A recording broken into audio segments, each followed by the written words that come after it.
Quiet, please. Quiet, please.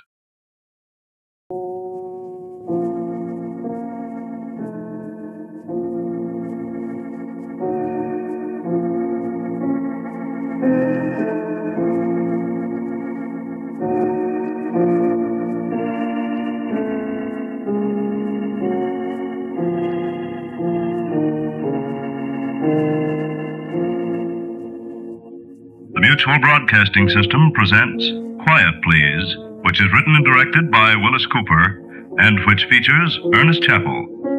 Quiet Please for tonight is called A Night to Forget.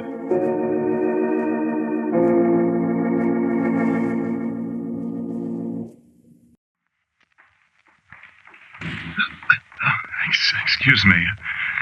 It's dark in here.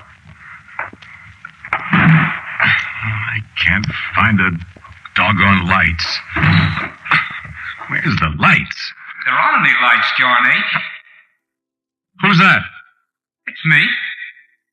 What'd you say about the lights? I said there aren't any lights.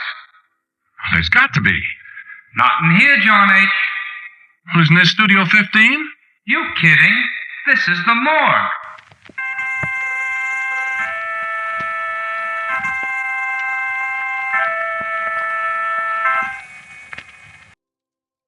That was last night. I think it was a dream.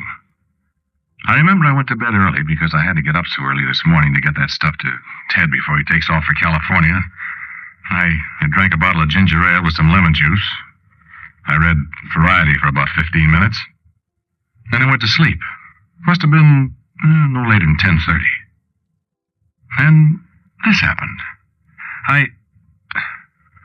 You know how it is sometimes when you get in a dream and you don't think you're dreaming, and when you wake up you wonder whether it happened or not? Well, I was walking down the hall to Studio 15 for this broadcast, and when I went in, it was all dark. And I stumbled around trying to find the lights, and I hit my shin on something, and then this voice in the dark talked to me. You kidding? This is the morgue. I'd be darned if I can figure it out. I think it was a dream, all right. But my shin hurts where I barked it. It's all black and blue.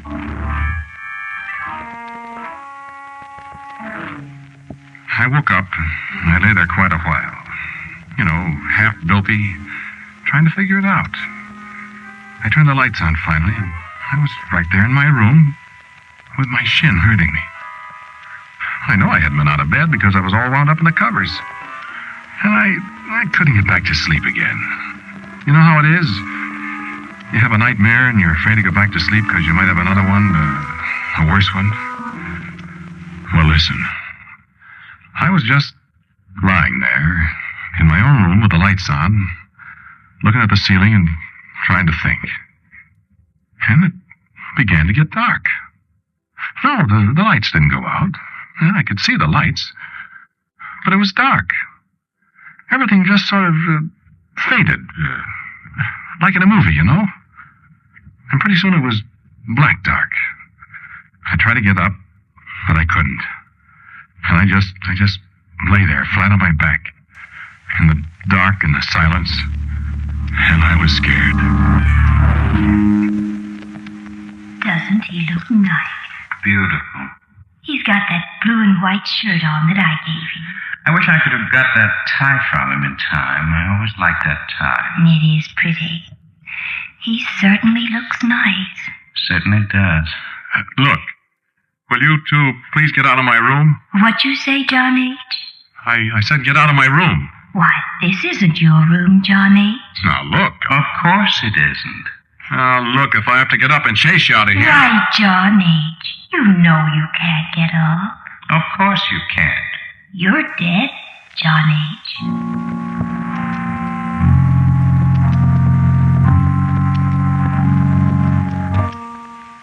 And then it got, well, undark. And pretty soon it was just the same as it was before I fell asleep. If I did fall asleep. Look, I'm a hard-headed guy, even if I do work on super supernatural radio shows. You don't want to believe this stuff. You go nutty. Only, well, sometimes I always sleep in pajamas. Both halves. I put on my pajamas when I went to bed last night. Red and white striped textron. Yeah. Well, when I woke up, or when it got undark again, I was wearing a blue and white shirt I never saw in my life. And I was wearing a hand-painted Countess Mara necktie that I never saw before either.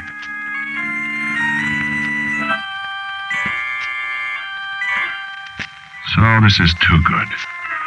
Somebody's playing funny jokes on me. I love practical jokers. In a pig's eye, I do. Radio's full of practical jokers. All sorts of bum gags, like Don Amici used to do when he was a radio actor. You used to be reading a commercial, giving it this and that. Don would come up behind you and start to take your coat off. Well, you know you can't stop. You're on the air and you have to make with this thing. So you'd wiggle around. The first thing you'd have your coat. Then he'd unbutton your suspender buttons. Take off your necktie. You can't do a thing but keep that old smile in your voice and go about locked-in goodness and, please, Mrs. Housewife, buy the large economy size, and holding onto your pants with one hand, and it's all very, very funny. Especially if the sponsor's sitting there in the booth looking at you. So I say to myself, some practical joker. Only I add a couple of adjectives to that. Only thing is, how did he get the lights to go out? I lie there a while and I think and I try to figure it out. And I shut my eyes, I guess. Anyway, when I opened them, it was dark again.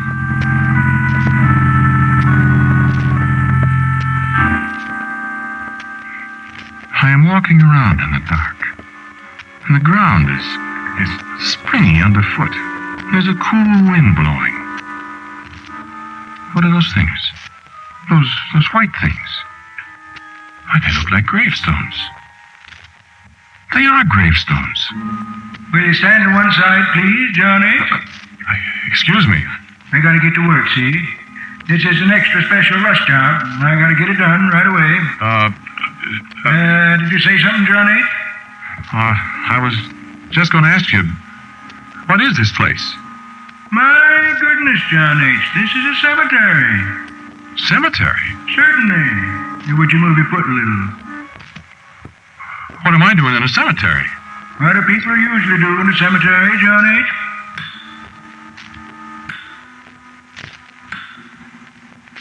Why, what are you doing? Me? I'm just chiseling your name on this gravestone.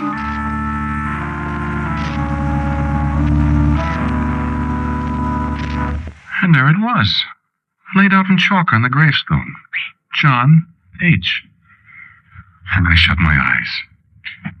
When I opened them again, I was lying on my bed. Well, do you know what people mean when they say their mind reels? Oh, boy, I do. I rubbed my eyes, and I felt like sand on my fingers. It wasn't sand, though. It was marble dust.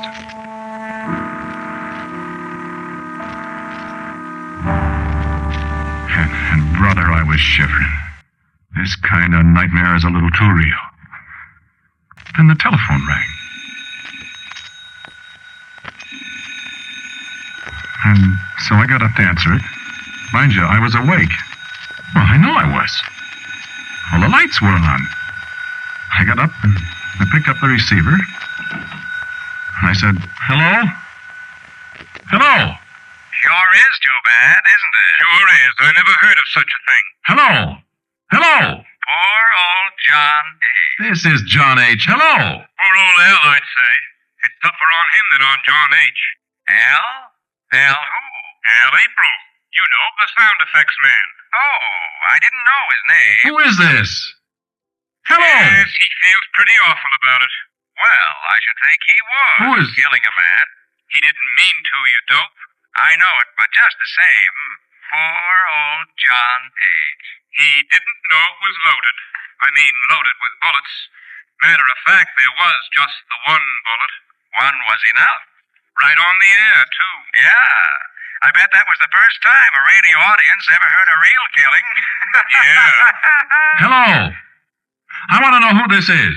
What about its commercials? You know? John H., you mean? Yeah. Well, I'm auditioning for the big one tomorrow. You are? Yeah, they called me this morning. Gee. I wonder if I could get in on that. Well, I don't know. I'm pretty sure they're going to pick me. I think I'll try anyway. Sure you won't mind? No, oh no. Well, I'll see you. Poor old John H. Yeah, too bad, wasn't it? So long. Who is that? Hello. Hello, hello. Yes, sir? You got me in on a crossed wire or something. Oh, no, sir. Well, when you rang me, I picked up the phone and... Well, I'm sorry, sir, but I didn't ring you. What? Well, I haven't had a call for you all evening.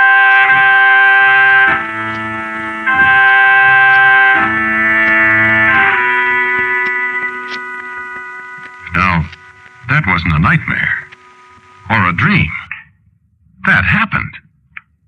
Even if the operator did say she didn't ring me. Whoever it was playing a joke on me, they fixed it with the operator so she'd say that. Didn't they? All right, that's the way I figured it, too. So, this was about 11:30. At 12:30, the manager of the hotel called me on the phone. I hate to wake you up at this hour of the night, John H., but I thought maybe radio registry or somebody might have called you and couldn't get you, see? And I know how important it is for people on the radio to get their calls, and What are you talking about? I just thought you might want to call registry and see if they've been trying to get you, see? I don't get it. Oh, excuse me. See, something happened to our telephones about 10 o'clock, and nobody's been able to get a call in or out of the hotel since then, and I...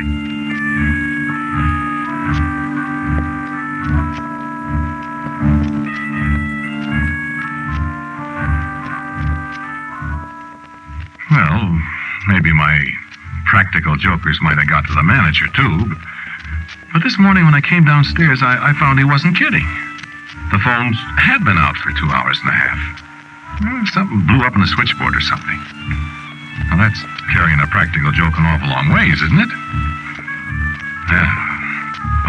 That's one night I won't forget, believe me. Yeah, but I gotta stop this kind of talk. And this kind of thinking. I will forget it. Heck, it was probably a lot of nightmares. I'm gonna stop drinking ginger ale before I go to bed. Well, anyway, I saw Ted and gave him the stuff and he got away to California okay. I sort of had a hunch that if this was a gag, Ted might have had a hand in it. So I made a few cracks, but he didn't give it a tumble, like he would if he'd had anything to do with it. He can go just so far with a gag and then he can't keep his face straight. But he didn't fall for any of my hints at all. So, man, I gotta forget it. But just for laughs, when I see that Al April, I'm gonna make him show me that sound effects pistol. Believe me. So then I went and did my commercial. The guy from the agency was there.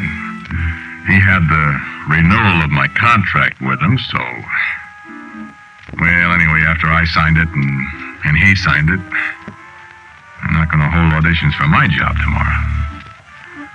So, like they say on the radio, here we are at the bottom of the well. This is no dream. This is the hallway that goes down to Studio 15. And there's Miss Rose. Hello, Miss Rose. Through the door. There's the drinking fountain on the left. And the lights are turned down. It's bright. I'm early today. I'm going to be here early so I can talk to Al April and look at that sound effects gun. I'm not dreaming now. Got it on John H. Studio 15. In the door. Look in the control room. There's nobody there. Hang up the coat.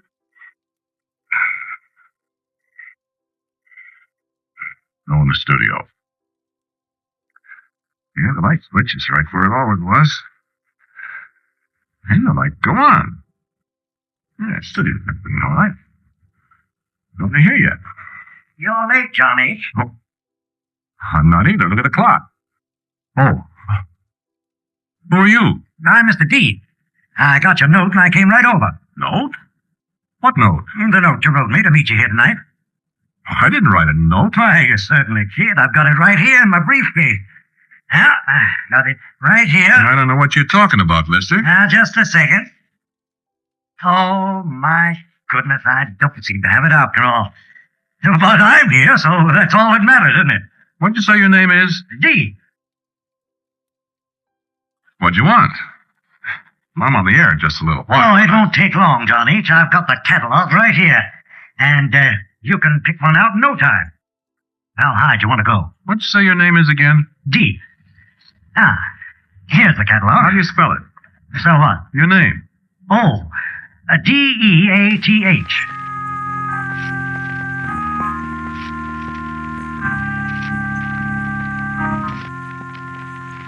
Shall we sit down here at the table where I can spread out the catalog? Listen, Mr. Deeth, or whatever your name is, this gag has gone just about far enough. Why, what gag, John H.? Your gag, my friend's gag. I'm tired of it. Prosperous as you, John H., you wouldn't want to be found dead in this one. No, sir, you wouldn't be found dead in it. Hey? Look, Buster, I don't want a coffin. Ah, then why did you sign an order for one and pay a substantial down payment? I didn't. All right. Well, let's get this settled. This model, 23, code name Tired. This will set you back $441, 23 cents. Tax included, of course. I don't want it. Something a little more expensive, perhaps, eh? Ah, here's a dandy. Code name Sleepy. Solid rosewood. Well, practically solid. Hand-polished silver alloy handles, nylon lining in your choice of color. I don't want it. Okay. Ah. Well, what do you know about this for a coincidence? Huh? By George, I didn't know this model was in the book. Look at that. What? Look at the code name. Code name? John H.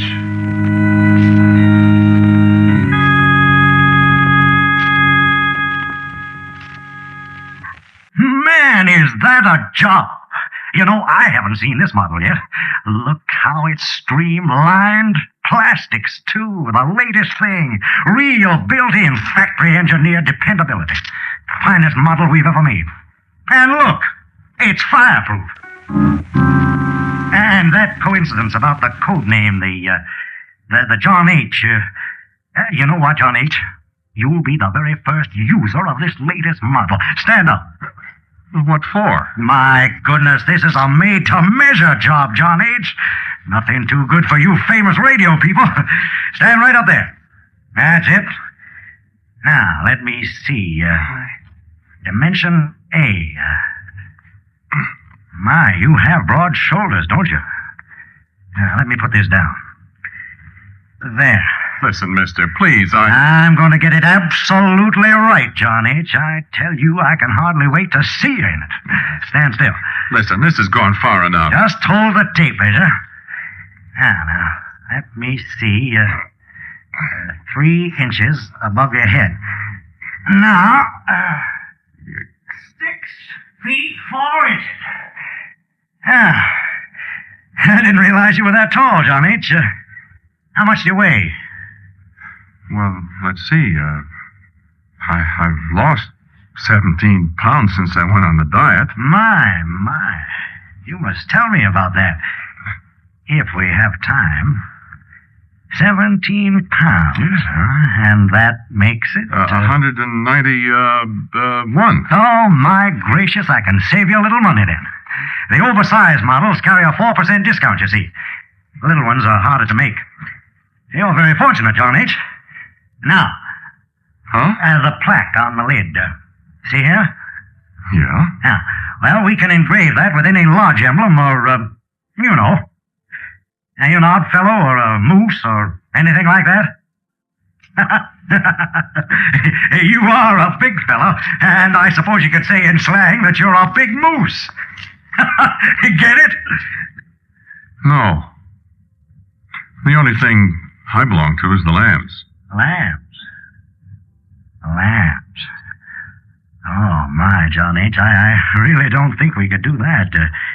You see, we carry all the well-known emblems in stock, but the lambs, we'd have to have that engraved, and I'm terribly afraid there won't be time. Huh? Oh, you said it was a rush job, remember? Matter of fact, it's tonight, isn't it? What's tonight? When you're to be killed. If I remember correctly, you said in your note with the order that a sound effects pistol was... Mr. D. Did I write that? Well, I couldn't swear to it in court, of course, John H., but somebody wrote it, and your name was signed to it.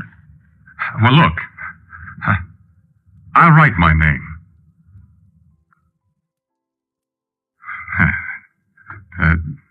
Is that the signature?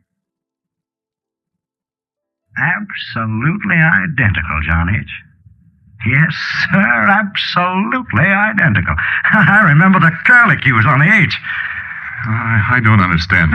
It's perfectly simple. You're going to die, and you need a respectable, refined, late model coffin, that's all. Are you sure I'm going to die? Cheer up, John H. Of course you're going to.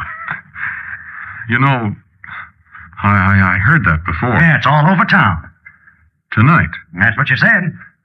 By a shot from a sound effects pistol. I saw it in your own handwriting. How did I know, Mr. D? I'm sure I don't know, Johnny. Isn't there any way out of it? Don't ask me. I'm just a salesman, and you're just a customer. Not that I don't enjoy listening to you on the radio, John H. I really do. And I must say that you're going to be a great loss to the art, science, profession. What do you call it? It's a living. A living. And now it's a dying. Mustn't mind my little jokes, John H. I'm an inveterate joker. Is this one of your jokes? Oh, no, John H. This is strictly business. And now, did you want to give me a check for the remainder now? Well, I think possibly that'd be wisest, considering that, well, you know how long it takes to get money out of an estate. Now, look, what if I don't die? Oh, I wouldn't worry about that. Well, what if I don't? Well, you will eventually, John H., and at least we'd have time to engrave anything you wanted on the plaque. Mm-hmm. So, excuse me. Is this the gentleman that's going to shoot you? Huh? Oh. Hello, Al. Hi, John H. Well, you get killed again tonight. I do, huh? Yeah. Says here you do. How do I get killed this time, Al? Get shot. I see. Excuse me, Mr. D. Certainly. Is he the one? He's the sound man. Al April. Uh-huh. Uh-huh. Very interesting. Say, Al. Yeah. You ever have any accidents with those guns? No. How could you? I don't know. What kind of accidents? Really shooting somebody. With these things? No. Look, in the first place, they're loaded with blanks. In the second place, there ain't any place for the bullet to come out, if there was one. And in the third place, I always shoot him at the floor. So how could I shoot somebody? I was just wondering. You know, I always wondered how you do sound effects on the air. This is most interesting. This is Mr. Deeth, Al. How are you, Mr. Deeth? Your face looks familiar. You in radio? Oh, my, no. I'm a salesman. Oh. Can I look at the guns, Al? Sure. Which one you going to use on the show? This one. Say, what's the matter with you, John H.? I'm a little nervous, I guess, Al. I thought you was on the wagon. Well, I am. I'm just a little nervous, I guess. Let's see the bullets. They're not bullets. Blanks. Well, the blanks. Here. How do you load it? Give it to me. There. Can I shoot it? Sure. What do you want to shoot it for? Well, I gotta make sure of something. John H. is sure he's going to be shot tonight. Yeah, that's right, Al. I just want to test out these shells. Well, that's silly because... go ahead. But don't point it at me. Oh, I thought you said you couldn't shoot anybody with it. Well, you know, the wadding. It stings, kinda. You'd use these same shells on the show, huh? Sure. What you scared of? I got a hunch, Al. Well, those are the same shells I'll use on the show. Go ahead and shoot. I gotta get set up. Okay, Al. You asked for it. Hey, don't point that gun at me. Doggone it. Hey, I told you about that wadding. It stings. Doggone it. I'm sorry, Al. You shot me. There, Mr. Death. Why, John H., you killed him. That's right. So I'm not going to die after all. Take your coffins and get out of here. Why, don't be silly, John H. Of course you're going to die. I am not. Why, certainly you are. You murdered poor Al in cold blood, and they'll send you to the electric chair. Yeah? How are they going to do that? They won't have any witnesses except you. Why, John H., how foolish. What about the people listening to you on the radio? Goodness, John H., don't you know you're on the air? The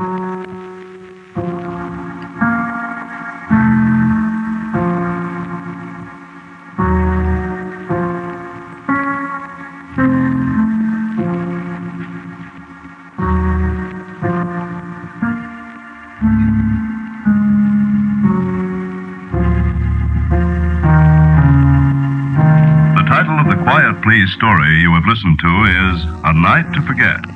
Willis Cooper writes and directs Quiet Please, and John H., the man who spoke to you, was Ernest Chappell.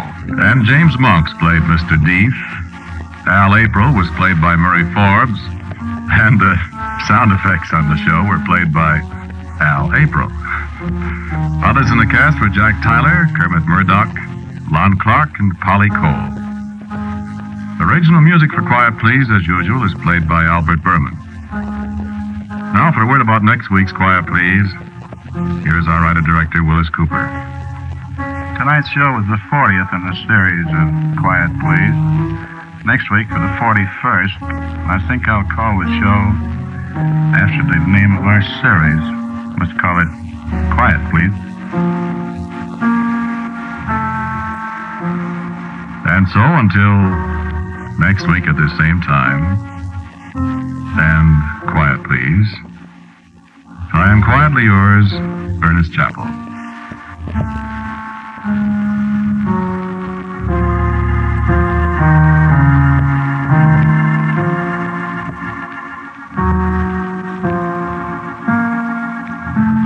Quiet Please comes to you from New York. This is the Mutual Broadcasting System.